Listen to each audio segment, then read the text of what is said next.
वृंदावनेश्वरी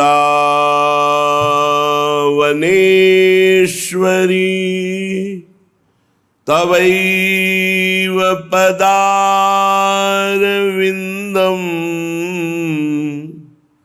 प्रेमामृतैकमकरंद रसौघपूर्णम्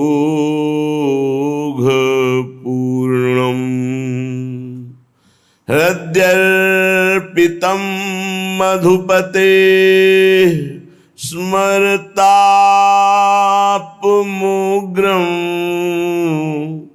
निर्वापयत् परम शीतलमाश्रयामि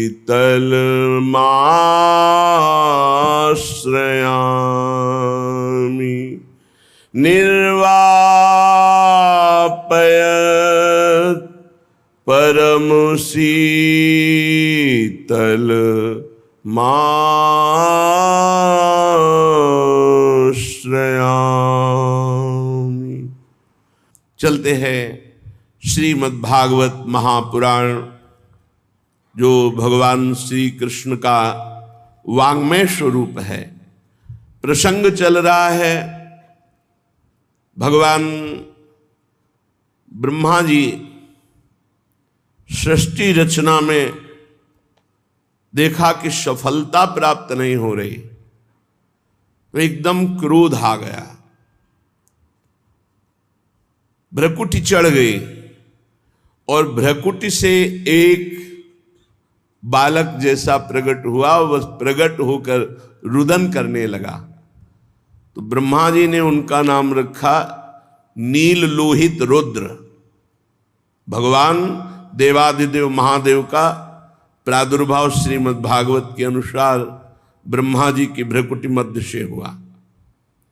नारायण की नाभि कमल से ब्रह्मा जी की भ्रकुटी मध्य से नील लोहित भगवान शंकर 11 रुद्रों के रूप में कल सुना आपने, और उनकी 11 दैवी शक्तियां रुद्राणी। भगवान ब्रह्मा जी ने आदेश किया कि हे वत्स, आप परम ज्योति स्वरूप हैं, ब्रह्म स्वरूप हैं, आप सृष्टि रचना करें। अब भगवान रुद्र की सृष्टि तो सर्वविनाशकारी देवता, संहारकारी, लय करने वाले, मन्यु मनु महिनस महान शिव ऋतध्वज उग्रता भव काल वामदेव धृतव्रत, ये नील लोहित भगवान के 11 रुद्र के नाम। और धी वृत्ति उष्णा उमा नियुत सर्पी इला अंबिका इरावती सुधा दीक्षा, ये 11 रुद्राणियां। अब जो सृष्टि की वो बड़ी भयानक थी, सबका नाश करने वाली। रुद्र भगवान की ऐसी सृष्टि है, ये तो सब नष्ट कर देंगे। काहे सर्वांतर्यामी ज्योतिष स्वरूप देवाधिदेव, आप तपस्या करो, बंद कर दो सृष्टि। अपनी सृष्टि बंद करे, भूत प्रेत नाना प्रकार के भयंकर ये सृष्टि महादेव जी ने रची। कहा महादेव जी आप सृष्टि बंद कर दो, आप ध्यानस्थ रहो, आप तपस्या करो महाराज। भगवान रुद्र ने कहा जैसी आज्ञा, और वो निरंतर समाधिस्थ रहने। 88 हजार वर्ष की समाधि भगवान शिव की। शंकर सहज स्वरूप संहारा, लाग समाधि अखंड पारा। देवाधिदेव बड़े मंगल मूर्ति, बड़े करुणा में, बहुत जल्दी प्रसन्न हो जाने वाले, प्रसन्न होकर भगवत चरणारविंद की अद्भुत प्रेम लक्षणा भक्ति प्रदान करने वाले। किसी भी जन्म में सही अगर भगवान शंकर की आराधना हुई है तो ही भगवान की भक्ति मिलेगी, अन्यथा नहीं। अयोध्या वासियों से भगवान श्री राम सबको बुलाकर बिठाकर कह रहे हैं, एक मैं चक्रवर्ती सम्राट राजा की तरह नहीं बोल रहा हूं, मैं हृदय की बात कह रहा हूं। सबई कहूं कर जोरी, हाथ जोड़कर कह रहा हूं, शंकर भजन बिना नर भगत न पावे मोरी, और एक गुपुत मत सबहि कहो कर जोरी, शंकर भजन बिना नर भगत न पावे मोरी।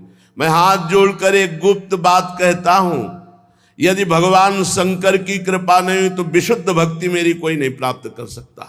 शिवद्रोही मम दास कहावा, सो नर मोहि सपन्यों नहीं भावा। भगवान शंकर परम वैष्णवाचार्य देवाधिदेव जब कृपा करते हैं तो प्रिया प्रीतम की भक्ति प्रदान करते हैं, हरि की भक्ति प्रदान करते हैं। अपने को उन्हीं की कृपा कटाक्ष से प्राप्त हुआ है, अपने जानते भी नहीं थे क्या है वृंदावन, क्या है प्रिया प्रीतम। उन्हीं ने नरसिंह मेहता को सीधे रास में भगवान शंकर ने, पूज्य राधा बाबा बाल्यावस्था में भगवान शंकर की आराधना, उसका फल अंतिम जीवन के पलों में राधा राधा राधा राधा राधा। जा पर कृपा न करहि पुरारी, सो न पाव मुनि भगति हमारी। जिस पर भगवान शंकर कृपा नहीं करते वो भगवान की विशुद्ध भक्ति प्राप्त नहीं कर सकता। अगर इस जन्म में प्राप्त है और भगवान शंकर की आराधना नहीं की तो किसी जन्म में बनी है भगवान शिव की आराधना। बिना भगवान शिव की आराधना के हरि भक्ति प्राप्त नहीं होती। तो कोई ऐसा न समझे कि बड़े भयंकर देवता हैं, भयंकर भी हैं और शंकर भी हैं। शिव कल्याण स्वरूप और इतने सुंदर हैं, हम आपको क्या बताएं, क्योंकि जो स्वाद ली हुई बात होती है वो देखी जाती है। इतने भयंकर है कि हम तुम्हें क्या बताएं, और इतने सुंदर हैं कि पूछो मत। कर्पूर गौरम करुणावतारम, साक्षात करुणा बपू, गौरांग गंगाधर, तेज राशि, करुणा बरसती है। भगवान शिव के दो रूप हैं, एक बड़ा शांत प्रसन्न और एक बड़ा घोर। अगर उस रूप में आते हैं तो विश्व का प्रलय उन्हीं से होता है, संहार लीला उन्हीं से होती है। तो जब ब्रह्मा जी ने आज्ञा करी तो भगवान रुद्र अखंड तपस्या में संलग्न हो गए। इसके बाद ब्रह्मा जी ने संकल्प किया तो 10 महान पुत्र प्रकट हुए संकल्प से। पहले मरीच जी, फिर अत्रि जी, फिर श्री अंगिरा जी, फिर पुलस्त जी, फिर पुलह जी, क्रतु जी, भृगु जी, वशिष्ठ जी, दक्ष जी और नारद जी। ये 10 महान तप संपन्न भगवत स्वरूप पुत्र प्रकट हुए। नारद जी ब्रह्मा जी की गोद में प्रकट हो गए, दक्ष जी अंगूठे से प्रकट हुए, वशिष्ठ जी प्राणों से प्रकट हुए, भृगु जी त्वचा से, क्रतु जी हाथ से, पुलह जी नाभ से, पुलस्त ऋषि कानों से, अंगिरा जी मुख से, अत्रि जी नेत्रों से, मरीच जी मन से उत्पन्न हुए। ये 10 संकल्पित महापुरुष प्रकट हुए। फिर ब्रह्मा जी के दाएं छाती से धर्म उत्पन्न हुआ, जिनसे मूर्तिमान भगवान नर नारायण प्रकट हुए, धर्म के पुत्र नर नारायण। और पीठ से अधर्म का जन्म हुआ, उससे संसार को महाभय प्रदान करने वाला मृत्यु प्रकट हुआ अधर्म से। ब्रह्मा जी के हृदय से संपूर्ण संसार को अधीन रखने वाला काम प्रकट हो गया। भाव से क्रोध, नीचे के ओठ से लोभ, मुख से वाणी की अधिष्ठात्री देवी सरस्वती जी, और जनेन्द्री से समुद्र का प्रादुर्भाव हुआ, और गुदा से पाप का निवास स्थान राक्षसों का अधिपति निरिति,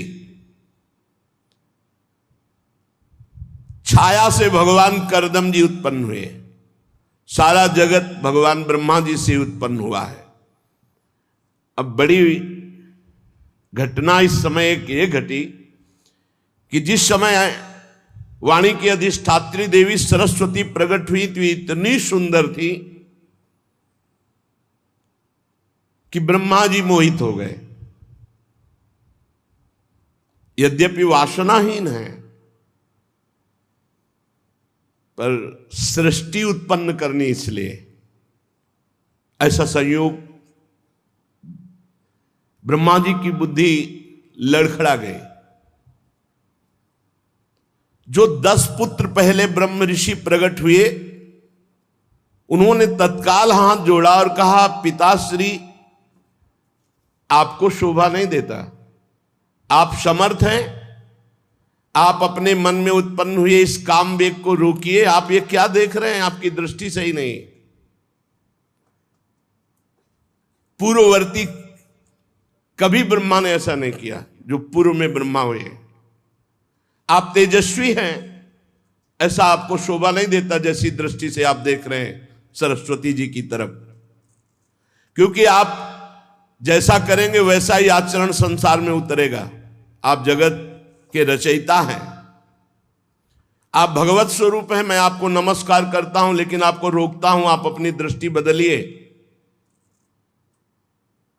जे ही ऐसा इन 10 महापुरुषों ने कहा तो ब्रह्मा जी बहुत लज्जित हो गए और कहा, धिक्कार, ऐसी वृत्ति कैसे आ गई। तत्काल उनका शरीर छूट गया धिक्कार देते ही, और वो भयानक कोहरा, अंधकार, काम इनके रूप में प्रकट हुआ। चूंकि ये सृष्टि करनी थी, इसलिए ऐसा संकल्प हुआ। कोहरा, अज्ञान, अंधकार, काम। इसीलिए जब काम सवार हो जाए दिमाग में, तो फिर वो ये नहीं देखता कि अनुजा है कि तनुजा है कि क्या है। इसीलिए व्यास भगवान ने कहा, बलवान इंद्री ग्रामो विद्वानम अपि करसति, बहुत देर तक एकांत में अपनी बेटी बहन आदि के पास भी नहीं रहना चाहिए, क्योंकि मन बड़ा बलवान है। कभी जब ब्रह्मा जी का मन, तो फिर औरों की तो बात ही क्या। 10 ब्रह्म ऋषियों ने तत्काल धिक्कार दी, महाराज आप, बड़ी लज्जा आई। शरीर छूटा, वही शरीर अंधकार, कुहरा, काम, मलिन काम। अभी एक पीछे सुन चुके हैं, हृदय से काम प्रकट हुआ। एक काम को भगवान का स्वरूप माना गया है, जो धर्मयुक्त काम है उसे भगवान का स्वरूप माना गया है। धर्मयुक्त सहवास करके संतान उत्पन्न करना, ये भगवान की पूजा, ये धर्म माना गया है। और पापाचरण, व्यभिचार करना, ये यहां काम प्रकट हुआ। जो सरस्वती जी को देखकर मन में संकल्प बना, उससे अंधकार, कुहरा और पापाचरण कराने वाला काम प्रकट हुआ। काम 2 प्रकार का, एक धर्म स्वरूप और एक पाप स्वरूप। ब्रह्मा जी जो ही वो शरीर छूटा, नया शरीर धारण किया, क्योंकि तेजो में भगवत स्वरूप है। उसी समय ब्रह्मा जी के 4 मुखों से 4 वेदों का प्रादुर्भाव हुआ। उपवेद, न्याय शास्त्र, होता, उद्गाता, अध्वर्यु, ब्रह्मा, इन 4 ऋत्विजों के साथ कर्म, यज्ञों का विस्तार, धर्म के 4 चरण, 4 आश्रम, उनकी वृत्तियां, ये सब ब्रह्मा जी के मुख से उत्पन्न हुई। ब्रह्मा जी ने अपने पूर्व, दक्षिण, पश्चिम, उत्तर के मुख से, पूर्व से ऋग्वेद, दक्षिण से यजुर्वेद, पश्चिम से सामवेद और उत्तर के मुख से अथर्ववेद का प्रादुर्भाव किया। ऋग्वेद, यजुर्वेद, सामवेद, अथर्ववेद, 4 वेद प्रकट हुए ब्रह्मा जी के मुख से। फिर क्रम से शास्त्र, होता का कर्म, इज्जा, अधिवर्य का कर्म, स्तुत, स्तोम, उद्गाता का कर्म और प्रायश्चित, ब्रह्मा का कर्म, ये 4 कर्म प्रकट हुए। फिर ब्रह्मा जी के 4 मुखों से आयुर्वेद, चिकित्सा शास्त्र, धनुर्वेद, शस्त्र विद्या, गांधर्व वेद, संगीत विद्या, स्थापत्य वेद, शिल्प विद्या, ये 4 उपवेद प्रकट हुए। ऋग्वेद, यजुर्वेद, सामवेद, अथर्ववेद, 4 वेद, और आयुर्वेद, धनुर्वेद, गांधर्व वेद और स्थापत्य वेद, ये 4 उपवेद प्रकट हुए। फिर सर्वदर्शी भगवान ब्रह्मा ने अपने चारों मुखों से इतिहास पुराण रूप 5वां वेद प्रकट किया। फिर षोडशी और उक्त, चयन और अग्निष्टोम, आप्तोर्याम और अतिरात्र, वाजपेयी और गोशव, ये यज्ञ प्रकट किए। फिर विद्या, दान, तपस्या और सत्य, ये धर्म के 4 चरण हैं। विद्या, दान, तपस्या और सत्य, ये धर्म के 4 चरण प्रकट किए। फिर सावित्रम प्राजापत्यम च ब्राह्मम चाथ बृहत् तथा वार्ता संचय शालीन शीलोंचो इति वै गृहे, सावित्र वृत्ति प्रकट की। सावित्र कहते हैं जब यज्ञोपवीत संस्कार कराया जाता है और गायत्री मंत्र का उपदेश किया जाता है तो उसे 3 दिन तक ब्रह्मचर्य रहकर गायत्री का अनुष्ठान करने को सावित्र कहते हैं। फिर प्राजापत्य, अगर वो आगे बढ़ना चाहता है तो 1 वर्ष का ब्रह्मचर्य और गायत्री अनुष्ठान दिया जाता है। फिर ब्राह्म, वेदाध्ययन की समाप्ति तक जब तक पाणि ग्रहण न हो तब तक अखंड ब्रह्मचर्य, गायत्री अनुष्ठान और वेदों का स्वाध्याय है, इसे ब्राह्म। और फिर बृहत्, बृहत् आजीवन नैष्ठिक बाल ब्रह्मचारी, कभी भी कोई भी संयोग नहीं करूंगा, आजीवन ब्रह्मचारी रहूंगा, ये आयु पर्यंत रहने वाले ब्रह्मचर्य को बृहत्। ये 4 वृत्तियां ब्रह्मचारी की प्रकट की, सावित्र, प्राजापत्य, ब्राह्म और बृहत्। इनमें सावित्र, प्राजापत्य और ब्राह्म तो गृहस्थ में जा सकते हैं, लेकिन बृहत् आजीवन नैष्ठिक ब्रह्मचारी, बड़ी महिमा है आजीवन नैष्ठिक ब्रह्मचर्य की। ये 4 वृत्तियां चारों मुख से ब्रह्मा जी ने ब्रह्मचारी की प्रकट की और 4 वृत्तियां गृहस्थ की प्रकट की। वार्ता, संचय, शालीन, शीलोंच, कृषि के द्वारा गृहस्थी का पालन करना, याग आदि के द्वारा गृहस्थी का पालन करना, अयाचित वृत्ति से गृहस्थी का पालन करना, क्योंकि सब मुनिजन होते थे, और शीलोंच वृत्ति से गृहस्थी का पालन करना। शीलोंच, किसान के खेत का पूरा अन्न कट गया, अब जो दाना और बाली है वो बीनना, बाजार का अन्न उठ गया, अब उससे दाना और बीन करके एकत्रित किए हुए अन्न से 12 महीना चलाना, उसे शीलोंच वृत्ति। शीलोंच वृत्ति वाले से बहुत सब डरते थे, क्योंकि महान तपस्वी होता था, उसका कोई प्रतिग्रह नहीं होता, वो शीलोंच वृत्ति से जी रहा था। उसके द्वारा जो वचन निकलते थे बड़े बड़े चक्रवर्ती सम्राट कांप करके स्वीकार करते थे, डरते थे कहीं साप न दे दे। ये 4 वृत्तियां गृहस्थ की, वार्ता, संचय, शालीन, शीलोंच। फिर 4 वृत्तियां वानप्रस्थ की, क्योंकि आश्रम है, ब्रह्मचर्य आश्रम, गृहस्थाश्रम, वानप्रस्थाश्रम, संन्यासाश्रम। वैखानस, बालखिल्य, औदुंबर और फेनप।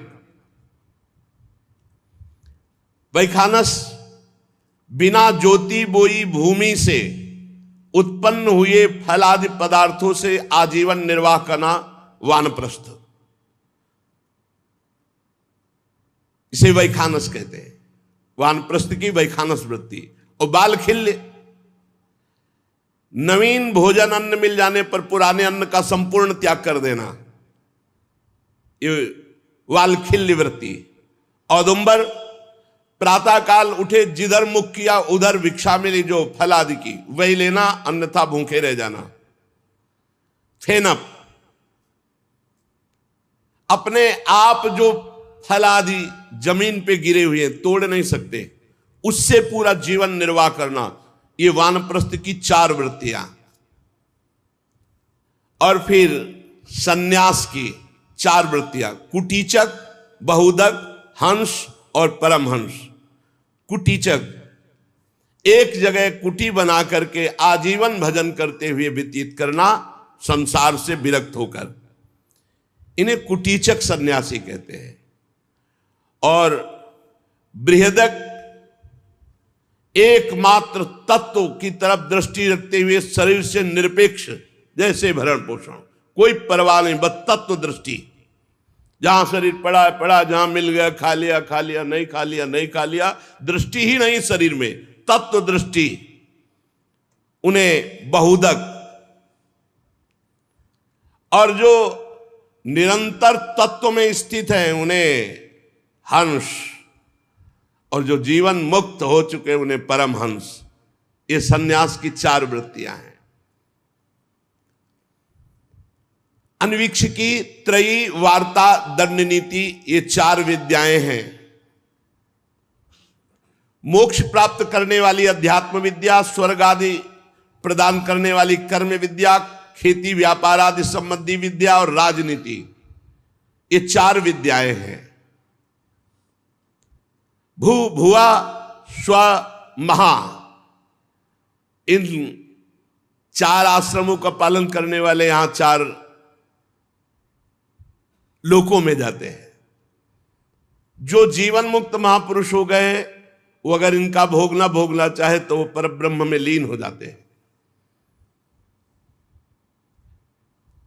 सा, खा, सा, हा, ये 4 शब्द उष्म वर्ण, या, रा, ला, वा, ये 4 शब्द अंतःस्था, ये ब्रह्मा जी के मुख से निकल, पूरे ककहरा मात्रा सब ब्रह्मा जी के मुख से निकली हुई।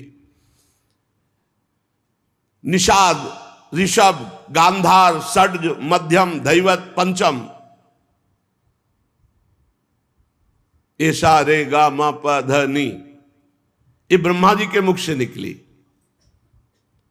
यहां नी से शुरू होता है, तो निषाद, नी शा रे गा मा प ध, नी में निषाद, जो वो ऋषभ, सा में षडज, रा में ऋषभ, गा में गांधार, मा में मध्यम, धा में धैवत, पा में पंचम। ये ब्रह्मा जी से शब्द ब्रह्म प्रकट हुए। यही इसी के आधार पर संगीत कला है जितनी है। सारे गा मा पा ध नी, षडज, ऋषभ, गांधार, मध्यम, धैवत, पंचम, निषाद। फिर ब्रह्मा जी की अव्यक्त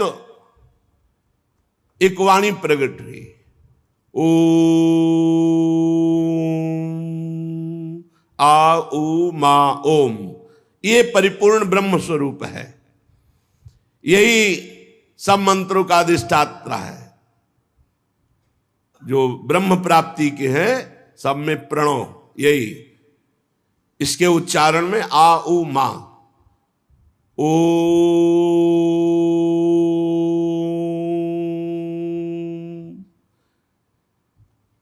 विदुर जी, ये परम पवित्र सृष्टि भगवान ब्रह्मा ने प्रकट की। मरीच आदि ऋषियों से कहा कि सृष्टि विस्तार करो, पर कुछ खास प्रजा की वृद्धि नहीं हो रही थी, तो बहुत चिंतित हो रहे थे। इसी समय ब्रह्मा जी के शरीर के 2 भाग हो गए। दाहिने भाग से जो विभक्त हुए उसे काय कहा गया। जो दाहिना भाग था वो महाराज मनु, और जो बायां भाग था वो महारानी शतरूपा।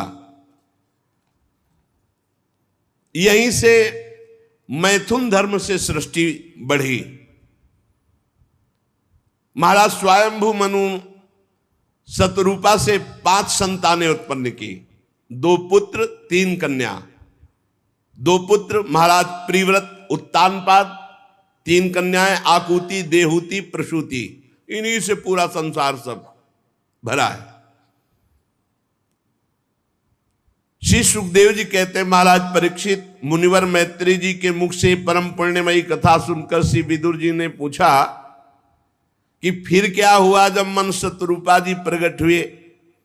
विदुर जी ने कहा, स्वयंभू ब्रह्मा जी के प्रिय पुत्र महाराज मनु ने अपनी प्रिय पत्नी शतरूपा को प्राप्त करके ब्रह्मा जी की आज्ञा हुई, सृष्टि बढ़ाओ। उन्होंने विचार किया कि सृष्टि जल में तो बढ़ेगी नहीं, यहां तो सब जल ही जल है, सृष्टि कैसे बढ़ेगी। ब्रह्मा जी से कहा, हे जन्मदाता, आपकी आज्ञा हुई सृष्टि बढ़ाऊं, पर सृष्टि के रुकने की व्यवस्था और जीविका की व्यवस्था के लिए तो केवल जल ही जल है, इसमें सृष्टि कैसे होगी। मैथुन धर्म से सृष्टि कैसे टिकेगी। नमस्कार है आपको, आप कोई उपाय कीजिए, तब आप हम आपकी आज्ञा का पालन करें। ब्रह्मा जी ने कहा, तुम दोनों का परम कल्याण हो, मैं बहुत प्रसन्न हूं, क्योंकि जो पुत्र अपने पिता से कहता है कि मैं आपकी आज्ञा का पालन करूंगा, इससे बड़ी पितृ भक्ति और कोई नहीं हो सकती। जो अपनी पिता की आज्ञा का पालन करता है, इससे बड़ी कोई पूजा नहीं हो सकती अपने पिता की। तुम हमारी आज्ञा का आदर पूर्वक पालन करना चाहते हो, धर्म पूर्वक तुम अपनी पत्नी से पुत्र उत्पन्न करो, ये श्री हरि की सृष्टि परक आराधना होगी। इसीलिए जो लोग गृहस्थ कहते हैं कि हम तो गृहस्थ हैं, हमसे नहीं, तुम्हारी भी आराधना है। जैसे निवृत्ति परक भजनानंदी महात्मा साधन भजन समाधि के द्वारा भगवान को प्राप्त करता है, ऐसे आप संतान उत्पन्न करते हुए, संतान का धर्म पूर्वक पालन करते हुए, भगवान नाम जप करते हुए आप गृहस्थी से भगवान को प्राप्त करेंगे। देखो यहां कह रहे हैं, ये श्री हरि की आराधना है। बड़ी सेवा होगी यदि तुम हमारी प्रजा वृद्धि की आज्ञा का पालन करोगे।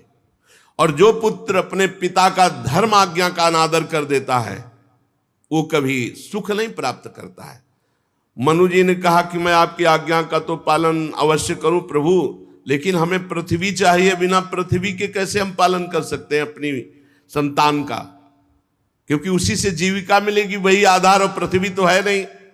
और वो रसातल में डूबी हुई है, जब पहली प्रलय हुई थी तब से अथाह जल में पृथ्वी डूबी हुई है। ब्रह्मा जी ने विचार किया, ये तो बात सत्य है, अगर पृथ्वी नहीं आई तो मनु शतरूपा जी की संतान कैसे पलेगी, कैसे जीविका चलेगी, कैसे आगे सृष्टि चलेगी। ब्रह्मा जी बहुत चिंतित हो गए और भगवान का चिंतन करने लगे। जेवी भगवान का चिंतन किया तो ब्रह्मा जी के नासा छिद्र से एक छोटा सा जीव निकला, देखते देखते वाराह शिशु हो गया। और बड़े आश्चर्य की बात कि देखते देखते आकाश तक ऐसे पर्वताकार वाराह, भारी घुरघुराहट, भगवान का वाराह अवतार। तो जो 10 मरीच आदि महापुरुष जन थे, उन्होंने, और 4 जो सनक सनंदन सनातन सनत कुमार जी थे, वो स्वयंभू मनु शतरूपा ब्रह्मा जी, अभी इतनी ही प्रगट में सृष्टि है। जब 12 भगवान प्रकट हुए तो इतनी है। 10 महान ब्रह्म ऋषि, सनक सनंदन सनातन सनत कुमार और भगवान ब्रह्मा जी और मनु शतरूपा, इतनी सृष्टि है। सब ने हाथ जोड़ करके भगवान वाराह की तरफ सर झुकाकर नमस्कार किया और विचार करने लगे कि ऐसा तेजोमय श्याम वर्ण वाराह, ये कौन दिव्य हो सकता है। अभी निकला तो छोटा, फिर पोरुए के बराबर, फिर एक वाराह शिशु, और फिर ये पर्वताकार, आदि अंत ही नहीं दिखाई दे रहा, इतना विशाल स्वरूप। अभी ये सोच ही रहे थे कि भारी गर्जना करके अपने पंजे से जल को, सर्वशक्तिमान भगवान की गर्जना से समस्त दिशाएं गूंज उठी। भगवान ब्रह्मा जी समझ गए कि अभी जिनका चिंतन किया था कि पृथ्वी कैसे आएगी, तो हमें लगता है हमारे भगवान ने अवतार धारण किया, वाराह अवतार। भगवान का स्वरूप संपूर्ण रूप से वेद भी नहीं जान सकते, फिर औरों की तो बात क्या है। मुनीश्वरों ने भगवान की स्तुति की। भगवान वाराह रूप से गुरगुरा रहे थे, बड़े जोर से आवाज, और उनके रोमों से जो जल उस सबको परम पवित्र कर रहा था। यज्ञपति भगवान स्वयं हरि वाराह रूप धारण कर ब्रह्मादि के सामने खड़े थे। बड़े सौम्य भाव से मुनियों ने भगवान को प्रणाम किया। भगवान जब घुरघुराते तो ऐसा लगता था कि वज्रपात हो रहा, इतनी जोर की गड़गड़ाहट भीषण, और जब पंजे मारते तो ऐसा मानो ज्वार भाटा आ रहा है समुद्र में, विशाल काय वाराह रूप। समुद्र मानो पुकारने लगा, हे यज्ञेश्वर मेरी रक्षा करो प्रभु, मैं आपका ये प्रहार नहीं सह सकता। यज्ञ मूर्ति भगवान अपने पैरे खुनों से जल को चीरते हुए जलराशि के उस पार पहुंचे, फिर रसातल पहुंचे। वहां देखा पृथ्वी विराजमान है, जल में डूबी हुई प्रलयंकार, जब प्रलय हुआ था उस समय के जल से डूबी हुई पृथ्वी वही थी रसातल में। भगवान ने अपनी दाढ़ों पर संपूर्ण पृथ्वी को उठाया और ऊपर की तरफ जल चीरते हुए आए। बड़ी शोभा हो रही थी, लेकिन बड़ा विघ्न हो गया। जब प्रभु पृथ्वी को लेकर के ऊपर की तरफ आ रहे थे तो महापराक्रमी हिरणाक्ष ये जल के भीतर ही भगवान पर गदा से प्रहार कर दिया, और ये प्रकट होते ही अपने वीर योद्धा को खोज रहे थे।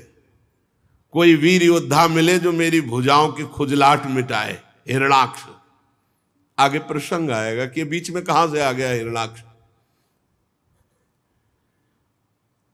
उस समय भगवान ने पृथ्वी को तो दाढ़ पे संभाल के रखा, और लीला से ही थोड़ी देर युद्ध की लीला करते हुए, जैसे मतवाला जो सिंह है वो गजराज के बच्चे को मार डाले, उल्टा थप्पड़ मारा था हिरणाक्ष के, उल्टा ऐसे थप्पड़, बस उतने में ही प्राण पखेरु, महाबलशाली। जैसे गजराज अपने दांतों पर कमल पुष्प धारण करे हो, ऐसे ही बहुत पूरी पृथ्वी को, ऐसा कोई भार नहीं लग रहा वारा भगवान को। बाहर जल से निकाल के लाए, तमाल के समान नीलवर्ण वारा भगवान को जब देखा पृथ्वी लेकर आते हुए, ब्रह्मा मरीच आदि को निश्चय हो गया कि ये स्वयं भगवान श्री हरि है। तब हाथ जोड़कर भगवान की स्तुति करने लगे। ऋषियों ने कहा, हे भगवान अजित आपकी जय हो, जय हो।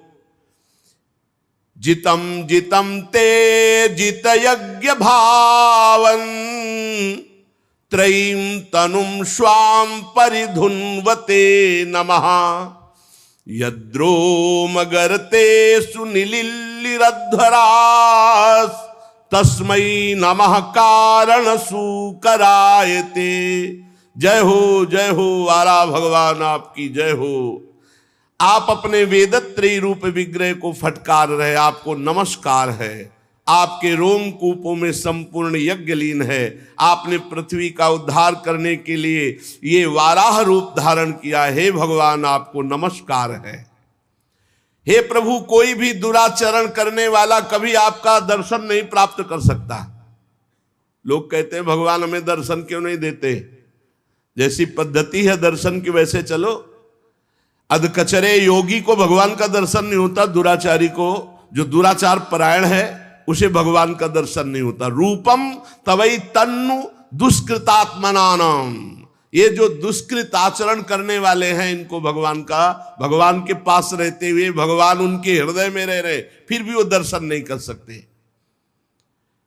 प्रभु आपने बड़ी कृपा करी। समस्त मंत्र देवता द्रव्य यज्ञ कर्म सब आपके स्वरूप है, आपको नमस्कार है। वैराग्य, भक्ति और मन की एकाग्रता से ही आपका अनुभव किया जा सकता है। वैराग्य, भक्ति और मन की एकाग्रता से ही आपका अनुभव किया जा सकता है। आप सबको विद्या प्रदान करने वाले विद्या गुरु हैं। जिसके हृदय में भी ज्ञान होता है भगवान देते हैं। आपको पुनः पुनः प्रणाम है। प्रभु, आपके दांतों पर रखी हुई भूमंडल बड़ा सुशोभित हो रहा है।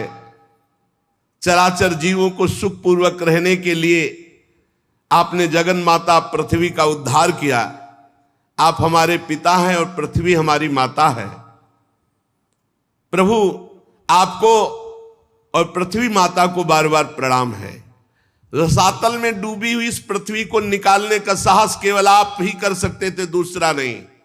हे वाला भगवान, आप सर्वाश्चर्य में हैं, आपको नमस्कार है। इसीलिए रोज प्रातः पहले भूमि के चरण। अब तो सब आधुनिकता बढ़ती जा रही है। वैदिक सिद्धांतों को, शास्त्रों को मानना या जानना ही नहीं तो माने क्या। सबसे पहले सैया से उठकर भूमि माता को प्रणाम करना चाहिए, फिर सदगुरु का स्मरण, नाम जप, मंत्र आदि, फिर अपनी दिनचर्या। श्री मैत्रेय जी कहते हैं, ब्रह्मवादी मुनियों ने जब भगवान की स्तुति की तो वाला भगवान ने अपनी शक्ति से पृथ्वी को ऐसे स्तंभित कर दिया कि जल में ना डूबे। रसातल से लीला पूर्वक लाई हुई पृथ्वी को जल पर रखकर भगवान श्री हरि स्थापित कर दिया और अंतर ध्यान हो गए। विदुर जी, भगवान की लीला में चरित्र अत्यंत कीर्तनीय है। जो इस प्रसंग को सुनेगा उसके सारे पाप ताप नष्ट हो जाएंगे। जो भगवान की मंगलमयी कथा को सुनाता है या सुनता है, भगवान अंतस हृदय से बहुत जल्दी उसके ऊपर प्रसन्न हो जाते हैं। जब भगवान प्रसन्न हो जाते हैं तो फिर प्राप्त करना क्या बाकी रह जाता है, क्या दुर्लभ होता है। ये पशु स्वभाव वाले मनुष्यों को छोड़कर ऐसा कौन होगा जो आवागमन और दुखों से मुक्त करने वाली भगवान की लीला कथा ना सुने। श्री विदुर जी महाराज ने कहा, अभी तो आप ब्रह्मा जी की सृष्टि के कुछ चुने हुए नाम ले रहे थे, ये बीच में हिरणाक्ष कहां से आ गया प्रभु? 12 भगवान से युद्ध करने हिरणाक्ष कहां से प्रकट हो गया? ब्रह्मा जी ने तो अभी इसको प्रकट नहीं किया था, क्योंकि अभी 10 ऋषि, सनक, सनंदन, सनातन, सनत कुमार, 4 ब्रह्म ऋषि, मनु और शतरूपा, और उधर ऊपर जो सृष्टि हुई थी उसमें भगवान नील लोहित 11। तो ये हिरणाक्ष कहां से आ गया बीच में?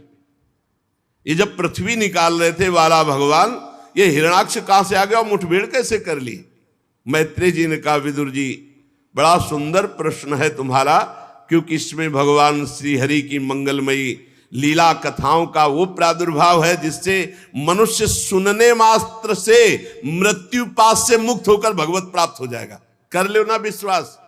हित दो विश्वास है तब ही सुधरे बात, ना तरु माया पंथ में फिरे जी टक्कर खात। अपने लोग रोज भगवान की चर्चा सुनते धाम में बैठकर, रोज भगवान की लीला कथा, नाम कीर्तन। अभी कोई कल्याण की कमी रह गई क्या?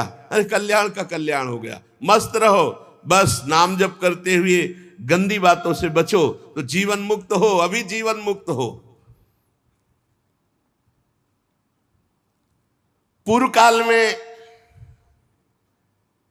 ब्रह्मा जी ने ये इतिहास परंपरागत सुनाया था, वही मैं तुम्हें सुना रहा हूं। मैत्रेय जी कह रहे हैं कि एक बार दक्ष की पुत्री दिति, अब इसका प्रसंग आगे है। अभी आपने सुना था जो शतरूपा जी की 3 पुत्रियां थी, उन्हीं से ये सब सृष्टि का विस्तार हुआ है। 2 पुत्र, प्रियव्रत, उत्तानपाद, आकुति, प्रसूति, देहुति, 3 कन्याएं। इन्हीं में से सब आगे चलकर इनके विस्तार में आ गए, इन्हीं 3 में से है। तो दिति ये एक दिन संध्या के समय कामातुर हो गई, और जो अभी 10 महापुरुषों के नाम लिए गए थे उनमें से कश्यप जी भी थे। कश्यप जी इनके पति हैं। कई कन्याएं कश्यप जी को वरण हुई। संध्या के समय कामातुर होकर कश्यप जी का वस्त्र पकड़ लिया और कहा, अब पति ही है, कि प्रभु मैं देखती हूं कि अग्नि जिह्वा भगवान की आराधना का समय है ये, मैं जानती हूं सूर्य अस्ताचल को जा रहे हैं, बिल्कुल इस समय ऐसा नहीं करना चाहिए। पर जैसे मत वाला हाथी केले के वृक्ष को मथ डालता है, केले के वन को, ऐसे ही इस प्रसुद्ध धनुर्धर कामदेव ने मेरे पर विजय प्राप्त कर ली। अर्थात मैं कामाग्नि से पीड़ित हूं, मैं बेचैन हूं, मैं नहीं सह सकती। अब आप कृपा करके आपका कल्याण हो, मेरी इस पीड़ा को दूर करें और ऐसा संतान हो जिससे आपका सुयश हो। हमने आपको बहुत प्यार से वर्ण किया है। हमारे पिता ने दक्षिण एकांत में हमसे पूछा था तुम्हें कैसा पति चाहिए, तो मैंने आपका ही नाम लिया था, अर्थात मैं आपको बहुत प्रेम करती हूं। ये प्रेम का दबाव भी डाला। इसलिए अब मुझ दीन के ऊपर कृपा कीजिए। मुझे कामदेव ने परास्त कर दिया, मैं बेचैन हूं। कश्यप जी ने कहा, ठीक है तुम्हारी इच्छा धर्मयुक्त है, कोई अधर्मयुक्त नहीं है, लेकिन इस समय नहीं, यह समय अधर्म का। अगर ऐसा किया गया तो भारी अधर्म हो जाएगा, क्योंकि संध्या काल है। इस समय केवल भगवान की आराधना की जाती है। गृहस्थाश्रम में अपनी पत्नी की कामना को पूर्ण करना धर्म कहा गया है, लेकिन समय पर, यह समय संध्या काल का है, इस समय नहीं। इंद्रिय रूपी शत्रु से जो परास्त होकर धर्म का उल्लंघन करता है, उसका पतन हो जाता है, नाश हो जाता है। तुम्हारी जैसी भार्या, और वो भी धर्म का उल्लंघन, बिल्कुल ठीक नहीं है, इस समय नहीं। क्योंकि इस समय भूत भावन भगवान शंकर अपने गणों के साथ भ्रमण करते हैं, और जिसके घर में संध्या वंदन आरती पूजा ये सब नहीं होती है, तो वहां फिर विनाशकारी लीला होती है। ये सब ऐसा नहीं कि मनमानी। संध्या के समय भोजन नहीं किया जाता, संध्या के समय मैथुन नहीं किया जाता, संध्या के समय इधर उधर नहीं। उस समय भगवत चिंतन, ध्यान परायण, अगर आप कहीं सेवा में भी हैं तो भी 2 मिनट भगवान का स्मरण करते हुए, जैसे प्रातःकालीन बेला, वैसे जटाजूटधारी भगवान शंकर, जिनके जटाओं से स्मशान की धूरी का बवंडर उठता है, वो संध्या के समय भ्रमण करते हैं। उनके 3 नेत्र हैं, सूर्य और चंद्रमा, ये 2 नेत्र हैं जो सही ढंग से चलते हैं। तो सूर्य और चंद्रमा वाले नेत्र काम करते हैं, जो धर्म विरुद्ध आचरण करते हैं, तो तीसरा नेत्र काम करता है जो सर्वनाश विनाशकारी। संसार में भगवान शंकर का न कोई अपना है न कोई पराया है, जैसा करोगे तत्काल वैसे ही फल मिलेगा। उनके लिए न कोई आदरणीय है, न कोई निंदनीय, न बंदनीय है, कोई न त्याजनीय है, न कोई अपना है न कोई पराया है। मस्त इसीलिए कहा गया भोले बाबा। बड़े बड़े देवता जिन भोगों की चाह करते हैं, लात मार के उन भोगों का वो सदैव अपने ध्यान में मगन रहते हैं। ऐसा ही लिखा है, भोगों को लात मार करके सदैव अपने ध्यान में मगन रहते हैं। विवेकी पुरुष को चाहिए कि कोई ऐसा अपराध भगवान शंकर का ना करे। खिलवाड़ मत समझ लेना, वो देवादिदेव अगर वो चुप भी हो गए तो आद्या शक्ति अंबार धांगनी है, कहीं का नहीं रखेंगी। कैसे नहीं रखेंगी? या देवी सर्वभूतेश बुद्धि रूपेण संस्थिता, बुद्धि घुमा देंगी, वहां फंसा देंगी जहां से निकलना मुश्किल है। बहुत समझाया पर देवी दिति तो एकदम ब्रह्मर्षि कश्यप जी का वस्त्र पकड़ लिया और कहा, मैं आपका उपदेश सुनने के लिए आपसे प्रार्थना नहीं किया। कश्यप जी ने भगवान को नमस्कार किया कि है जरूर कोई लीला जो समझाने पर भी नहीं समझ रहे। इसके बाद फिर स्नान करके वाणी को संयम में करके सनातन ब्रह्म का ध्यान करने लगे कश्यप जी। जैसा दीति जी चाह रही थी वैसा, क्योंकि पति है। अब इसके बाद दीति जी को बहुत भय लगा कि इस समय मैंने भारी अपराध कर दिया। जब स्नान करके अपने नित्य कर्म में कश्यप जी तो आकर चरणों में सर नवाया और कहने लगी, ब्रह्मर्षि, इस नीच काम के लिए मैंने आपको प्रेरित किया, भारी अपराध बन गया, क्षमा कर दीजिए। आप कह रहे थे भगवान शिव इस समय विचरण करते हैं, तो क्या मेरे गर्भ को नष्ट कर देंगे वो? कुछ उपाय कीजिए, देवाधिदेव महादेव मेरे गर्भ को नष्ट ना करें। क्योंकि जो दुष्टता भगवान शिव को पसंद नहीं, अगर वो करता है तो वो क्रोध मूर्ति भी है, फिर वो नष्ट कर देते हैं। प्रजापति, आप बड़े कृपालु हैं, आप मुझ पर कृपा कीजिए। और चरणों में गिर पड़ी दीति जी। चुप रहे। संध्या वंदन जप अनुष्ठान पूरा करने के बाद कश्यप जी ने कहा, बहुत समझाने पर भी तुम्हारा चित्त काम वासना से मलिन था, इसलिए तुमने हमारी बात नहीं मानी और हमें भी अवहेलना करने के लिए ऐसे कार्य पर मजबूर किया। इसलिए अमंगलमयी देवी, तुम्हारी कोख से विश्व का अमंगल करने वाले पुत्र पैदा होंगे, जो बार बार लोक और लोकपालों सहित अपने अत्याचार से पूरे भूमंडल को रुला देंगे। ऐसे पुत्र पैदा होंगे, क्योंकि संध्या के समय तुमने गर्भ धारण किया है। उनके ऐसे स्वभाव होंगे जो निरपराध दीन प्राणियों पर अत्याचार करेंगे, भगवत भक्तों पर अत्याचार करेंगे, स्त्री गौओं पर अत्याचार करेंगे। कांप गई, उनकी तो संभावना ही नहीं थी ऐसी। दीति जी कांप गई, पैर पकड़ लिया, प्रभु कृपा करो, ऐसे पुत्र नहीं होने चाहिए। तो उनका ऐसा अत्याचार देखकर जगदीश्वर भगवान श्री हरि स्वयं अवतार लेंगे और उनका वध करेंगे। तब दीति ने मुस्कुरा दिया, फिर तो ठीक है, फिर तो ठीक है। यदि भगवान के द्वारा हमारे पुत्रों का उद्धार होगा फिर तो ठीक है, फिर तो जैसे हो। दीति ने कहा, प्रभु अब मैं आपसे प्रार्थना नहीं करूंगी, ठीक है, ऐसे ही पुत्र हो। जब भगवान श्री हरि स्वयं मारेंगे फिर मुझे कोई परवाह नहीं, मेरे पुत्रों का परम मंगल होगा। कश्यप जी ने कहा, देवी मैं देख रहा हूं तुम्हें पश्चाताप हुआ, शोक हुआ। भगवान शंकर का तुम आदर करती हो, मेरा भी आदर करती हो, भगवान हरि से तो तुम बहुत प्रसन्न हो। इसलिए मैं एक वरदान देता हूं, तुम्हारे एक पुत्र के 4 पुत्रों में एक ऐसा पुत्र होगा पूरा विश्व नमन करेगा। हिरण्यकश्यप पुत्र प्रहलाद, एक ऐसा पुत्र होगा विश्व नमन करेगा। सत्पुरुष संत जन उसका आदर करेंगे, बड़े बड़े प्रेमी संत जन उसके यश का गान करेंगे।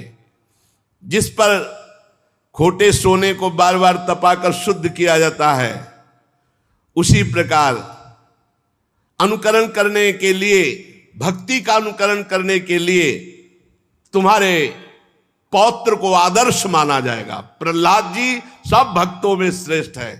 इतनी कम अवस्था में इतनी ऊंची स्थिति भक्ति की, इसीलिए सबसे पहले प्रहलाद, नारद, पराशर, पुंडरीक, पहले प्रहलाद जी का नाम। साधु जन तुम्हारे पौत्र की प्रशंसा करेंगे और स्वयं भगवान तुम्हारे पौत्र के लिए अवतार धारण करेंगे। भगवान ही तो नरसिंह रूप में आकर हिरण्यकश्यप, दीति बहुत प्रसन्न हुई। देखो ये होता है महापुरुषों का सानिध्य। उनके पति महापुरुष है कश्यप जी, बड़े भजनानंदी महापुरुष है। उसी का प्रभाव है कि गलत कार्य तो हो गया और परिणाम भी गलत आया, लेकिन बड़ा मंगल हो गया, सुधार हो गया। भगवान के द्वारा उनके पुत्रों को मारा जाएगा और पौत्र भगवान का महान भक्त होगा। बड़ा आनंद हुआ दीति को सुनकर। 2 बातें कि हमारा पौत्र भगवान का भक्त होगा और हमारे पुत्र भगवान के हाथ से मारे जाएंगे।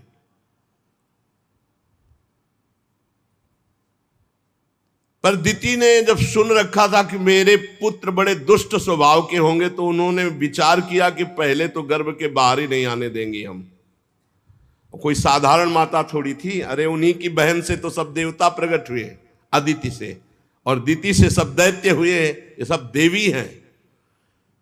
मेरे पुत्र दुष्ट स्वभाव के होंगे, इसलिए मैं कश्यप जी के महान वीर को बाहर निकलने नहीं दूंगी उधर से। 100 वर्ष तक गर्भस्थ शिशु को रोक रखा, प्रसव ही नहीं होने दिया 100 वर्ष तक। यह है दैवी शक्ति संपन्न मां। ऐसे पुत्रों को जन्म ही नहीं होने दूंगी जो जगत का मंगल करेंगे 100 वर्ष तक। अब क्या हुआ, वो कोई साधारण तो थे नहीं, तो 100 वर्ष गर्भ में रहने के कारण उनका इतना तेज बढ़ गया कि सूर्य तेजहीन हो गए, इंद्रादि लोकपालों की शक्ति क्षीण हो गई। सब ब्रह्मा जी के पास गए, बोले सूर्य में प्रकाश करने का तेज नहीं रहेगा, हम में त्रिभुवन का शासन करने का तेज नहीं रहेगा, ये क्या हो रहा है। देवताओं ने कहा प्रभु सबकी ज्ञान शक्ति कुंठित हो रही है, एक आप ही है जो आप बता सकते हैं सब क्या हो रहा है उथल पुथल पूरी सृष्टि में। ब्रह्मा जी ने कहा देवताओं, तुम्हारे पूर्वज मेरे मानस पुत्र सनक सनंदन सनातन सनत कुमार आसक्ति त्याग कर समस्त लोकों में आकाश मार्ग से विचरा करते हैं। ये कोई साधारण बात नहीं है जो तुम सबकी बुद्धि सबका बल सबका तेज हरण हो गया है। ये भगवान के पार्षद दिति के गर्भ में, तो दिति ने अपने गर्भ को रोक लिया कि अनिष्टकारी पुत्रों को जन्म नहीं होने देंगी, तो उनके तेज से सबका तेज नष्ट हो रहा है। तो आखिरकार कश्यप जी के वीर से जो गर्भस्थ हैं वो हैं कौन। तो ब्रह्मा जी हंसे और कहा देवताओं, तुम्हारे पूर्वज मेरे मानस पुत्र सनक सनंदन सनातन सनत कुमार, ये चारों आकाश मार्ग से विचरण करते रहते हैं। एक बार वो भगवान श्री नारायण के दर्शन के लिए वैकुंठ धाम में जा पहुंचे। वहां सब विष्णु रूप होते हैं, सब विष्णु, सब चतुर्भुज। केवल श्री लांछन चिन्ह और कौस्तुभमणि दो चीज नहीं होती, बका पहचानना मुश्किल है कि ये पार्षद है कि भगवान हरि है। बिल्कुल हरि स्वरूप। सब प्रकार की कामनाएं छोड़कर जो भगवान का निरंतर भजन करते हैं वही वहां जा सकते हैं, दूसरा कोई नहीं। बड़ी ही सुंदर शोभा, अब वैकुंठ की शोभा क्या, वहां बड़े बड़े भजनानंदी महात्मा सब दिव्य रूप धारण करके, जिनकी पाप राशि भस्म हो चुकी है, जो भगवत स्वरूप को प्राप्त हो गए हैं, वैकुंठ के दूर से ही, जहां से वैकुंठ इतनी सौरभ आती है कि उन्मत्तता आ जाती है, उन्मत्तता भगवदानंद की। वो घ्राणेन्द्री में गई सनकादि के तो व्याकुल हो गए भगवान के दर्शन के लिए। भगवत स्वरूप कबूतर कोयल सारस चकवे पपीहे हंस तोते तीतर मोर, इनका कोलाहल हो रहा है। इनकी आवाज सुन ले तो बेसुध हो जाए, ऐसे वैकुंठ के पक्षी हैं। श्री हरि तुलसी से अपने श्री विग्रह को सजाते हैं, तुलसी जी को बहुत प्यार करते हैं, तुलसी जी की गंध का आदर करते हैं भगवान श्री हरि। तुलसी जी के सामने मंदार कुंद कुर्बक उत्पल चंपक अर्ण पुन्नाग नाग केसर बकुल मौल श्री अंबुज ऐसा आदर नहीं करते जैसा तुलसी जी का आदर करते हैं। तुलसी जी को बहुत ही सुंदर वैकुंठ धाम, ये कर्म फल से नहीं, एकमात्र भगवान के भजन से मिलता है। विमानों पर चढ़े हुए भगवत भक्त भगवान के वैकुंठ धाम के आसपास विमानों की भीड़ लगी हुई, तब फिर अंदर उतर कर प्रणाम करके दर्शन।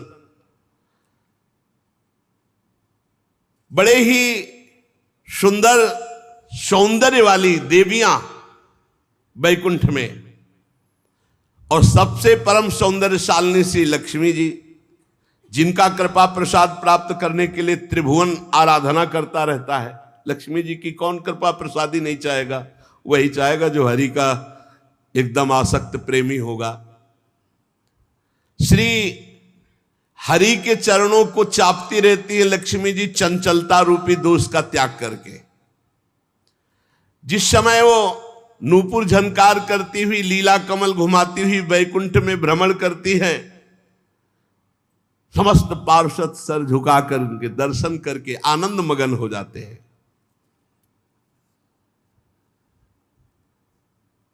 जो लोग भगवान की पापहारिणी लीला कथाओं को सुनते हैं,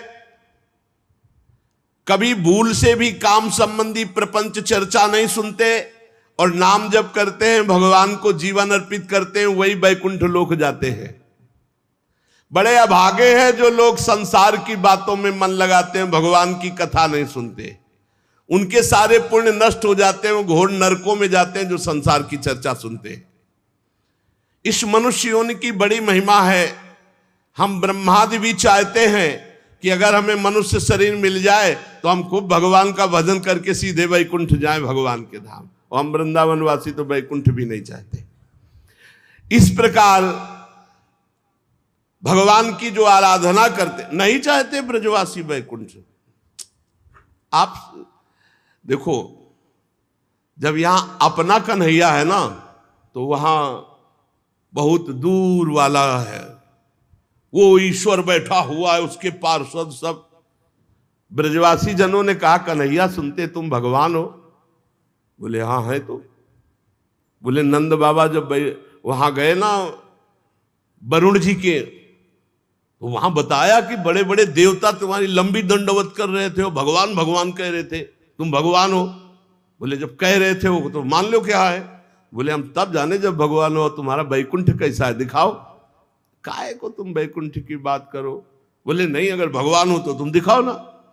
अब सखा को तो अपने प्राण प्यारे कन्हैया सखा हो, तो भगवत भाव, ऐश्वर्य भाव, विस्मृत सखा भाव में ठाकुर जी ने कहा, जो ब्रह्म हृदय यमुना जी, जहां क्रूर जी को दर्शन दिए, स्नान करो। जी डुबकी लगाई, पहुंच गए वैकुंठ।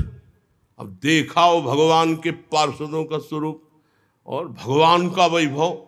देखा कि मेरा कन्हैया कहीं नहीं हो, कोई पूछे ना वहां। अरे तुरंत उब गए, बोले कन्हैया मुझे वैकुंठ नहीं चाहिए, मुझे जल्दी वापस बुलाओ। तो हाथ पकड़ के उठा लिया। बोले अरे कन्हैया भूल के कभी वैकुंठ मत भेजना मुझे, मेरा कन्हैया चाहिए। वहां देखा भगवान श्री कृष्ण को ही, देखा, पर वहां नजदीक नहीं जाने दे रहे थे। भगवान का वैभव, वैकुंठ धाम का वैभव।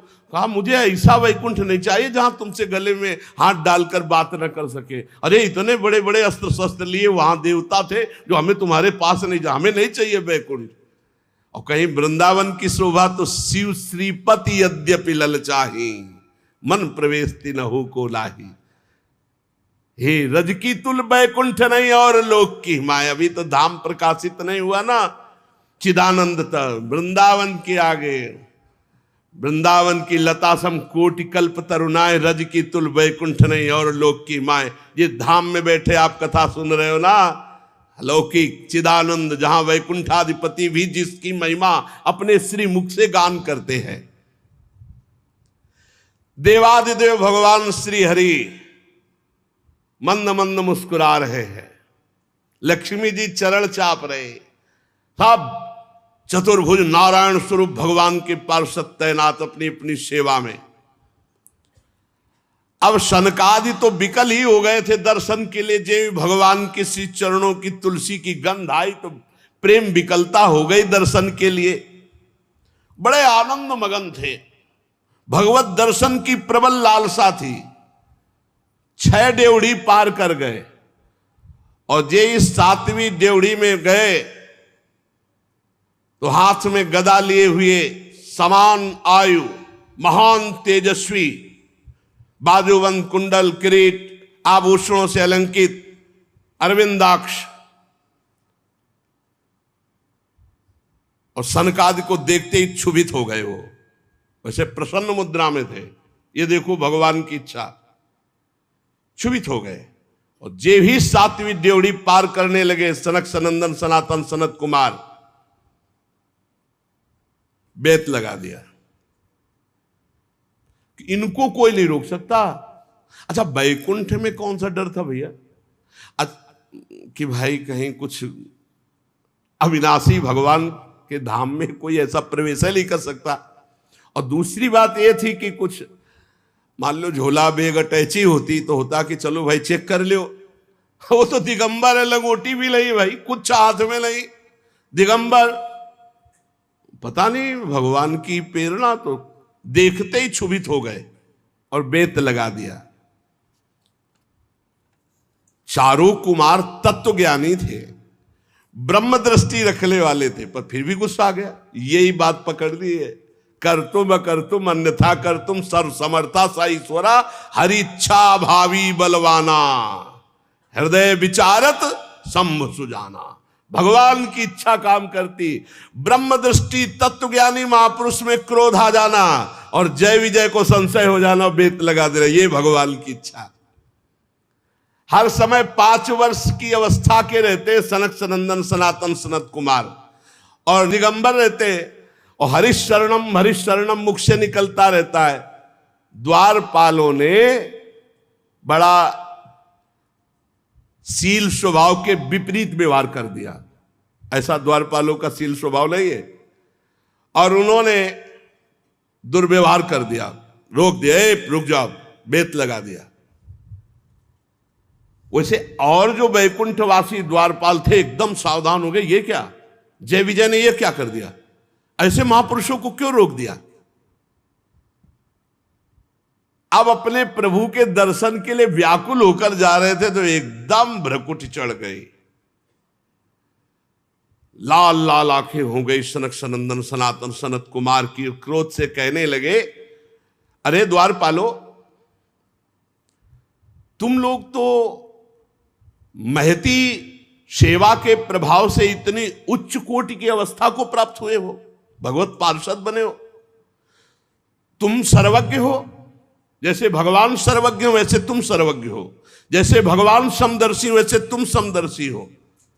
तुम्हें मेरे में क्या भेद दिखाई दिया, क्या दिखाई दिया जैसे रोक लिया, ये विषमता क्यों, ये स्वभाव में अशांति क्यों, ये विरोध किस लिए, यहां कौन ऐसा आ सकता है जिस पर शंका की जाए। तुम कपट रखते हो, अब क्रोध ही आ गया था, तुम दूसरों पर शंका करते हो। भगवान के उदर में सारा ब्रह्मांड, इसलिए यहां रहने वाले ज्ञानी जन सर्वात्मा श्री हरि से अपना कोई भेद नहीं मानते, बल्कि अंतर्भाव हरि स्वरूप रहते हैं यहां वैकुंठ में। तुम वैकुंठाधिपति के पार्षद हो, देव स्वरूप हो, तुम्हें हम में क्या दिखाई दिया जो रोक दिया। क्या तुम्हें भगवान से कोई भय होने की संभावना हुई कि मेरे द्वारा भगवान के प्रति कोई भय हो जाएगा। तुम बहुत मंद बुद्धि के हो, भारी अपराध कर दिया, अब तुम वैकुंठ में रहने लायक नहीं हो। ये निर्णय भगवान की इच्छा से नहीं बोल नहीं सकते ऐसे। जैसे सनक सनंदन सनातन सनत कुमार अपनी महिमा में, ऐसे जय विजय अपनी महिमा में पाई भर कम नहीं है। अतएव तुम्हारे लिए हम दंड विधान करते हैं। भगवान के दास के ऊपर दंड विधान, ये भगवान ही बोल रहे। तुमने अपराध किया, तुम अपनी मंद बुद्धि के कारण भेद बुद्धि की और भगवान के स्वभाव के प्रतिकूल व्यवहार कर दिया, इसलिए जाओ वैकुंठ से तुम्हारा पतन हो जाए और तुम भगवान के विपरीत स्वभाव में जन्म लो। तुम्हारे अंदर काम क्रोध लोभ ये तीनों शत्रु तांडव करे, मैं ऐसा साफ देता हूं। गजब कर दिया। भगवत प्राप्त महापुरुष के हृदय में भी विकार पैदा करने की सामर्थ्य इन महापुरुषों में है। सनकादि के वचन बहुत ही कठोर थे, अरे भगवान से विमुख कर दिया, विलक कर दिया, वैकुंठ से भ्रष्ट कर, इसीलिए कहा है संतों के अपराध से, भक्तों के अपराध वैकुंठ से भी गिरा दिया। और कोई ऐसा नहीं जो इनके वचनों को काट सके, त्रिभुवन में कोई ऐसा नहीं। अब पता नहीं क्या हुआ जय विजय को कि चरणों में लौट गए और कहा कि मेरे स्वामी भी आप भक्तों से, संतों से बहुत डरते हैं कि कोई अपराध न बन जाए, पर पता नहीं मेरे को क्या हो गया, मैंने क्यों रोक दिया। स्वामी मैं अपराधी हूं, दंड विधान आपका कोई काट नहीं सकता, कोई और दंड विधान दे दो। मुझे मेरे स्वामी से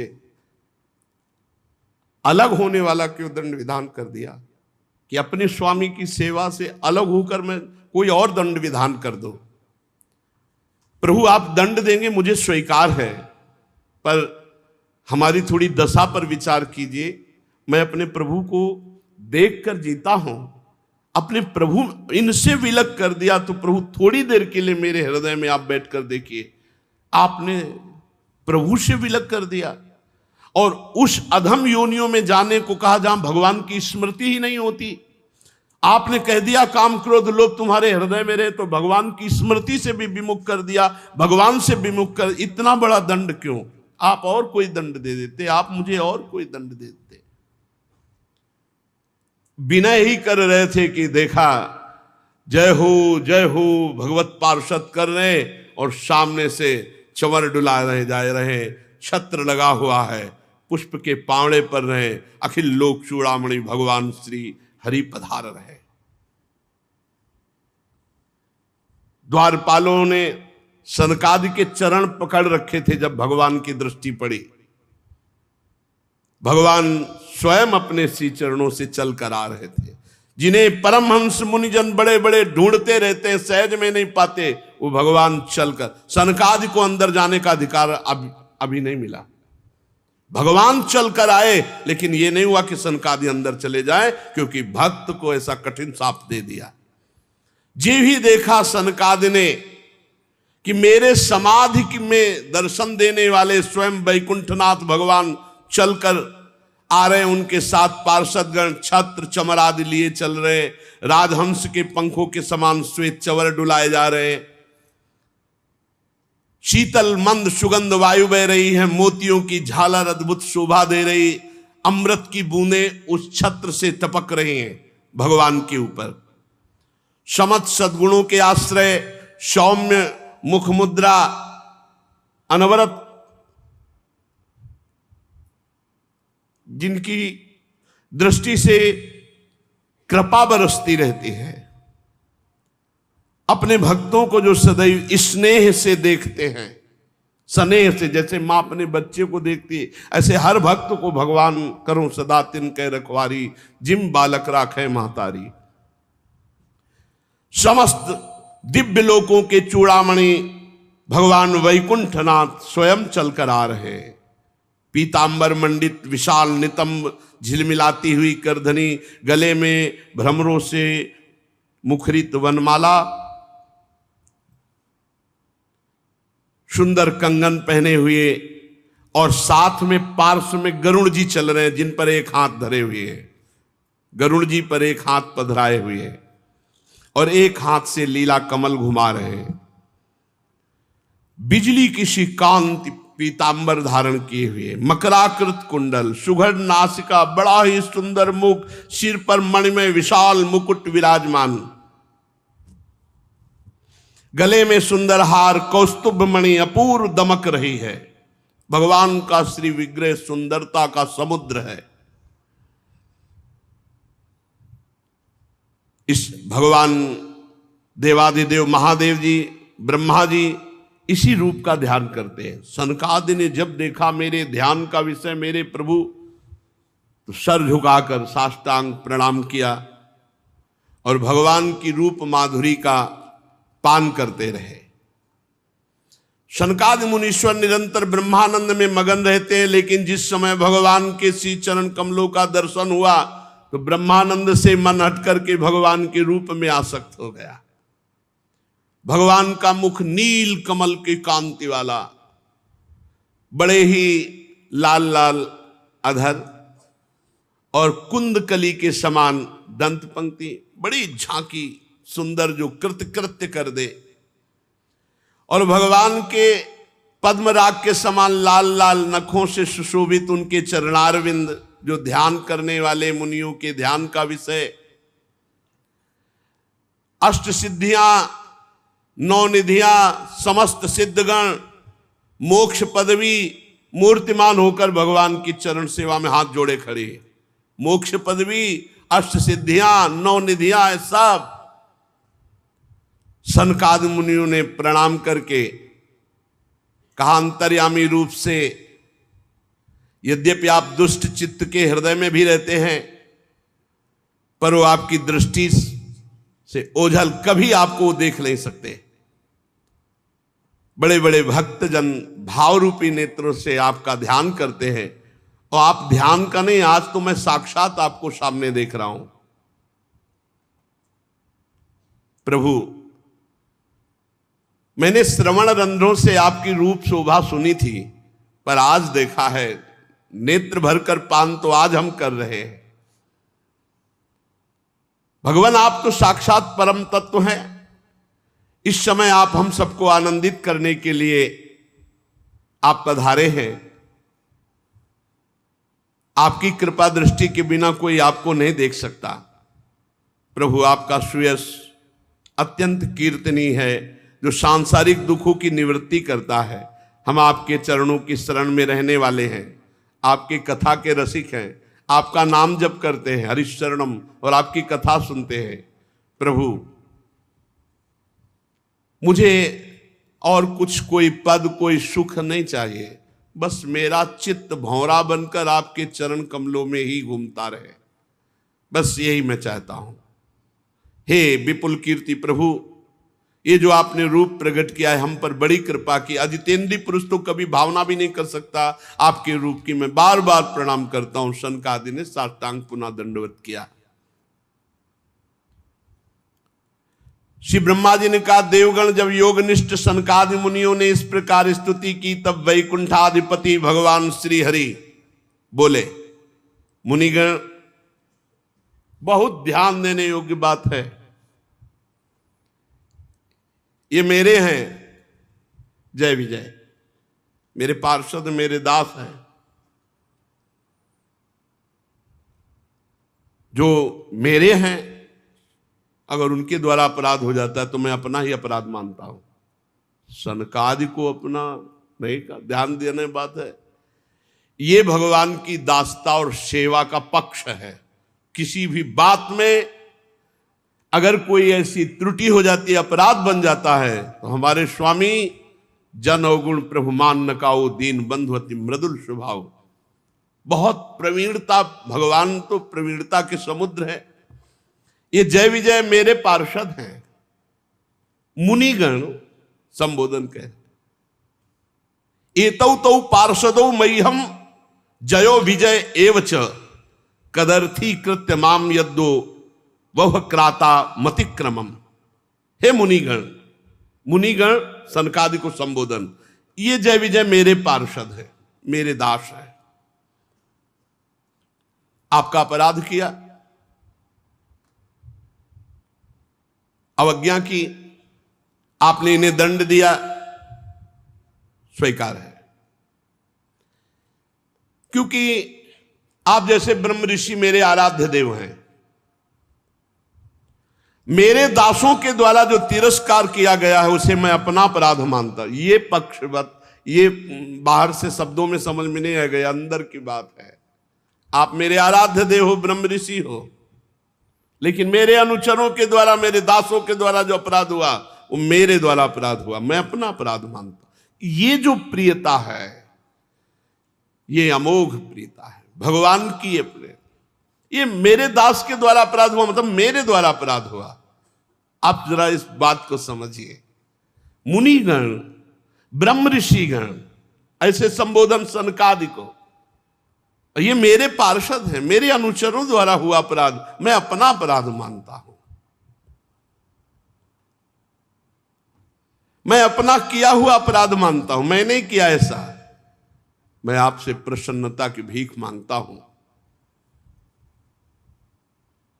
देखो देखो, ये बहुत बड़ी बात है, बहुत बड़ी बात है, बहुत बड़ी बात। ये लीला भगवान की अगर समझ में आ गई तो उमा राम स्वभाव जे जाना, ताय भजन तज भावना न। मेरे भगवान कैसे कृपालु हैं। कह रहे मैं आप लोगों से प्रसन्नता की भीख मांगता हूं, भगवान कह रहे हैं। गजब की बात, मतलब इसके आगे क्या बोलने लायक रह गया। तद्वः प्रसादयाम यद्य ब्रह्मदैवम परम ही मैं आपसे प्रसन्नता की भिक्षा मांगता हूं इनके लिए। क्या? सेवकों के अपराध करने पर संसार में उनके स्वामी का नाम होता है, स्वामी का नाम लिया जाता है। इसलिए सेवक का अपराध मानो स्वामी का अपराध, इसलिए मैं आप प्रसन्न हो जाएं, आपसे भिक्षा मांगता हूं।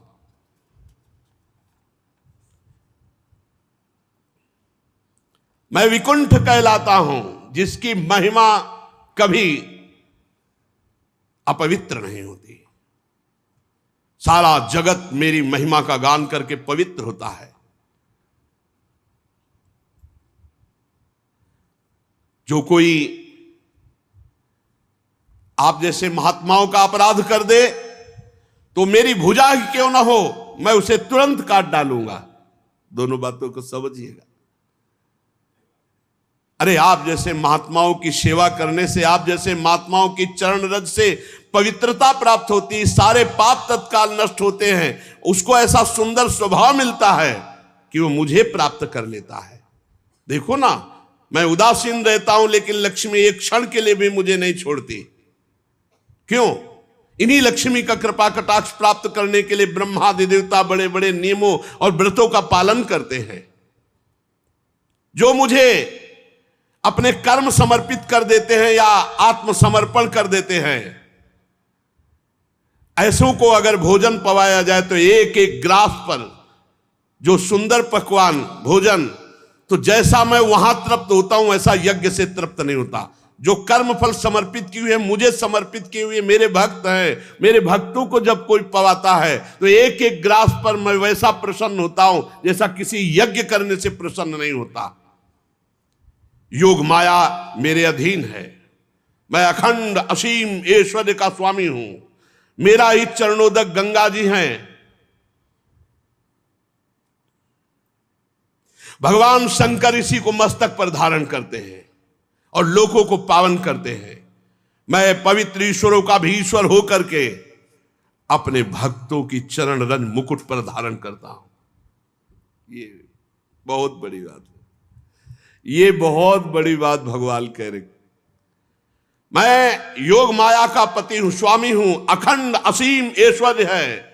मेरा चरणोदक ही गंगा जी, और जिस गंगा जी को स्वयं महादेव जी मस्तक पर धारण करते हैं और समस्त लोगों को पावन करते हैं, ऐसा मैं परमेश्वर होकर भी अपने भक्तों की चरण रज अपने मुकुट पर धारण करता हूं। कौन हो सकता है भक्तों से बढ़कर?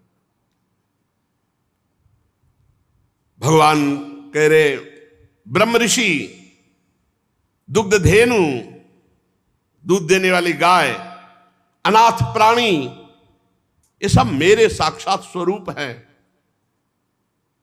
जिनकी बुद्धि भ्रष्ट हो जाती है वो इनको कष्ट देते हैं। फिर मेरे द्वारा नियुक्त यमराज के गिद्ध जैसे दूत उनको नोच नोच कर खाते हैं, फिर उनको नरक भोगना पड़ता है। अगर कोई भक्त का कटु भाषण से भी तिरस्कार कर दे तो मैं बर्दाश्त नहीं कर सकता। कटु भाषण से भी तिरस्कार कर दे तो मैं बर्दाश्त नहीं करता। और अगर कहीं मेरे भक्त को प्रसन्न चित्त से, अमृत भरी दृष्टि से, मुस्कान के द्वारा आदर कर दे तो मैं उसको ऐसे ही मानता हूं जैसे पिता अपने पुत्र का। ऐसे मैं सदैव उसकी रक्षा करता हूं, उसका पालन करता हूं। जो मेरे भक्त की अशांति भरी वार्ता, अब क्रोध में भक्त नाराज हो रहा है और खूब, लेकिन वो हाथ जोड़कर ही बात करता है, आप शांत हो जाइए, और प्रसन्न कर लेता है तो वो मुझे अधीन कर लेता है। भगवान का भक्त मान लो आपसे नाराज, पर आप हाथ जोड़े खड़े, बस आप क्षमा कीजिए, आप प्रसन्न हो जाइए, आप शांत हो जाइए, तो वो मुझे अधीन कर लेता है। मैं अनुरोध करता हूं आपसे कि आपने जो क्रोधित होकर मेरे सेवकों को श्राप दिया, ये अनुरूप ही है, क्योंकि उन्होंने आपके साथ अपराध किया, रोक दिया। लेकिन अवधि में तो बांध दीजिए, इनको अवधि में तो बांध दीजिए, एक सीमा में तो कर दीजिए। आपने तो साफ केवल छोड़ दिया ऐसे कह के, जाओ और यहां से पतन हो जाए, काम क्रोध तुम्हारे हृदय में बसे, अहंकार तुम्हारे हृदय में बसे। भगवान कह रहे इसको सीमा में तो बांध दीजिए, जिससे ये उस समय काल की गति में भोग कर फिर मेरे पास आ जाए। ब्रह्मा जी कहते सनकादि मुनि क्रोध रूप सर्प से डसे हुए थे। भगवान की वाणी सुनकर के उन्हें तृप्ति नहीं हो रही थी। भगवान की मनोहर और बड़ी गूढ़ बात, अर्थपूर्ण, गूढ़, दुर्विज्ञ, गंभीर। सनकादि ने ध्यान दिया कि अरे ये भगवान क्या बोले, मेरे पार्षद, मेरे सेवक, मेरे दास, बड़ी गूढ़ बात। तब समझ पाए कि इसमें तो भगवान की ही कोई विचित्र लीला थी, जो मेरी बुद्धि को फेर दिया और भगवान के दासों को श्राप दिया और भगवान के पार्षद मुझे रोक दिए। तब वो आनंदित हुए, पुलकित हुए, अरे अरे इसमें तो भगवान की ही लीला है, ये तो भगवान की योग माया का प्रभाव। तब हाथ जोड़कर बोले, सर्वेश्वर प्रभु, आप ये बोल करके मुझे बड़ा अनुग्रह किया, मेरे हृदय अब ज्ञान प्रकाशित हो रहा है कि आप क्या करना चाहते हैं। प्रभु, आप इतना ब्रह्म ऋषियों को मानते हैं, ये तो केवल लोक शिक्षा के लिए आप ऐसा कह रहे हैं कि ब्रह्म ऋषि मेरे आराध्य देव। बकाया आप तो ब्रह्म ऋषियों के भी आराध्य देव हैं। हे सनातन प्रभु, ये सनातन धर्म आपसे ही प्रकट हुआ है। आप सनातन धर्म की रक्षा के लिए अवतार ग्रहण करते हैं। परम धर्म ये गुह्य रहस्य है, आपकी वाणी को समझना बड़ा गुह्य है। निवृत्ति प्राण योगी जन आपकी आराधना करके आपको प्राप्त होते हैं, अर्थार्थी जन आपके चरणों की उपासना करके लक्ष्मी जी को प्राप्त करते हैं, अर्थात ऐश्वर्य प्राप्त करते हैं। प्रभु, आप साक्षात धर्म स्वरूप हैं। आप शिक्षा देने के लिए ऐसा कह रहे हैं, वस्तुतः आपसे बढ़कर के कौन हो सकता है। हे देव, हम सब आपके द्वारा रक्षणीय हैं, आप हमारी रक्षा कीजिए। सर्वेश्वर, अब शाप तो निकल ही गया है, आप चाहें तो मिथ्या कर दें। द्वारपाल आपके हैं, जैसा उचित चाहें आप मुझे दंड दें या पुरस्कार दे, मैं भी आपका हूं और वो भी आपके हैं। आप जैसा चाहो प्रभु करो। आपके अनुचरों को शाप दिया, इसलिए मुझे तो लगता है कि दंडनीय अपराध हमसे बन गया, आप मुझे दंड दे दो, स्वीकार है। श्री भगवान ने कहा, नहीं मुनिगण, आपने जो इनको शाप दिया सच मानिए, परम सत्य मेरी प्रेरणा से हुआ है।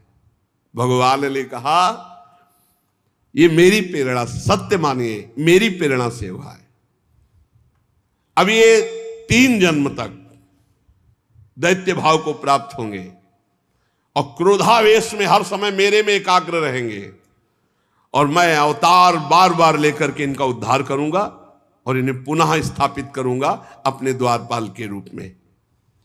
ब्रह्मा जी कहते हैं, मुनीश्वरों ने नयनाभिराम भगवान श्री हरि के दर्शन के, प्रभु की परिक्रमा की, प्रणाम किया और प्रमदित होकर फिर हरिशरणम रटते हुए भगवान ने जय विजय से कहा, जाओ भयभीत मत होना, तुम्हारा कल्याण हो, हर समय मेरे में वैर भाव रखना।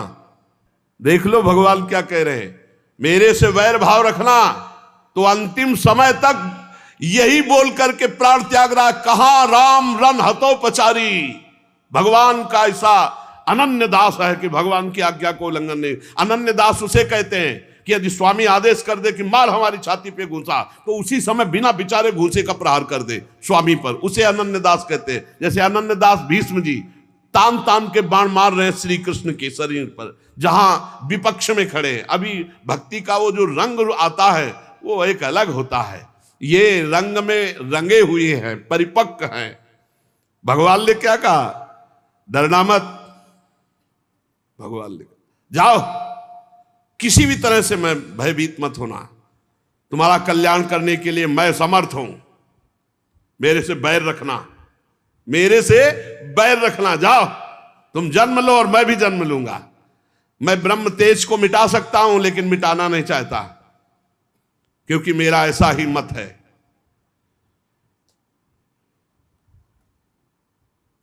और ये एक बार जब मैं योग निद्रा में स्थित था, तो लक्ष्मी जी प्रवेश कर रही थी, तो तुमने रोकने की चेष्टा की थी, उसी का दंड यहां मिला है तुम्हें। और उस समय भी रोकने की भगवान ने प्रेरणा की होगी, नहीं जय विजय कैसे लक्ष्मी जी को रोक सकते हैं। जाओ, तुम दैत्य योनि को प्राप्त हो गए, पर तुम्हारी सारी एकाग्रता मेरे में होगी। थोड़े समय में मैं भी आ रहा हूं। जब जब तुम जन्मोगे तब मैं प्रकट होऊंगा और तुम्हें लेकर पुनः आऊंगा। द्वारपालो, भयभीत मत होना। फिर क्या महाराज, साथ खेलना हो तो जैसा खेल दोगे वैसे ही खेलेंगे आपके साथ। अरे जब स्वामी से प्रियता होती तो द्वारपालों ने कहा जो आज्ञा। उसी समय वो सर्वाधिक महामहिम श्री संपन्न वैकुंठ धाम से गिर गए, और वही दिति के गर्भ में, जो 100 वर्ष से अभी गर्भ में है, वो जय विजय हैं, कोई दूसरे नहीं, जो हिरणाक्ष और हिरण्यकश्यप के रूप में विराजमान है। वैकुंठादि लोकपति भगवान के पार्षद है, इसीलिए त्रिभुवन में हाहाकार मचा हुआ है। सबका तेज रुक गया है, क्योंकि भगवान के पार्षद गर्भ में। सब जाओ और दिति के चरण पकड़ो, प्रार्थना करो कि प्रसव करो, गर्भ को प्रसव में इनको निकालो। ये पार्षद प्रवर भगवान के हैं, नहीं अगर और गर्भ में रहे तो सब नष्ट होना प्रारंभ हो जाएगा।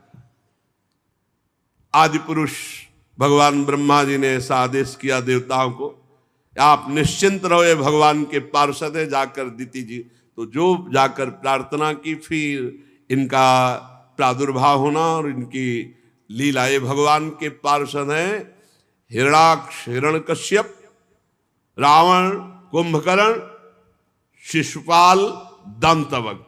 ये भगवान के पार्षद है।